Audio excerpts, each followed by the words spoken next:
Diretsahang itinanggi ni Vice President Sara Duterte ang mga aligasyong ipinagpaliban ni Senate President Cheese Escudero ang pagbasa ng impeachment complaint laban sa kanya dahil sa personal na takot o pampulitikang interes.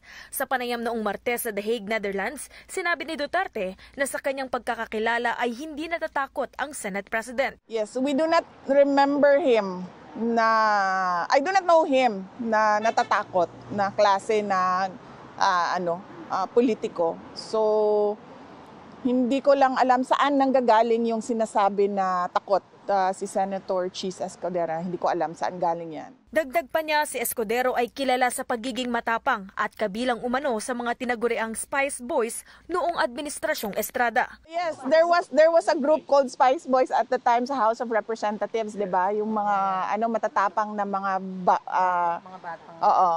batang congressman. Parang kasali siya doon. Ginawa ni Duterte ang pahayag kasunod ng puna mula kay Akbayan Representative Percy Sendanya na tinanong kung natatakot si Escudero kay Duterte matapos itong ilipat ang pagtalakay ng impeachment articles mula Hunyo 2 patungong 11. Ayon kay Sendanya, maaaring ituring na paglabag sa konstitusyon ang pagkaantala ng Senado kung ito ay pagtatangkang ipagtanggol ang Vice-Presidente.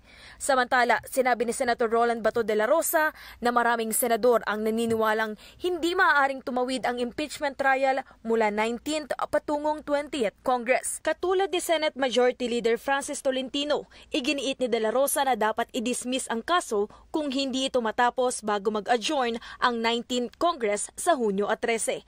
Paliwanag pa ni De La Rosa, ang bawat kongreso ay hiwalay na institusyon at hindi pwedeng obligahin ng bagong kongreso ang sarili nitong ipagpatuloy ang mga kasong hindi natapos sa naunang kongreso, kabilang na ang impeachment.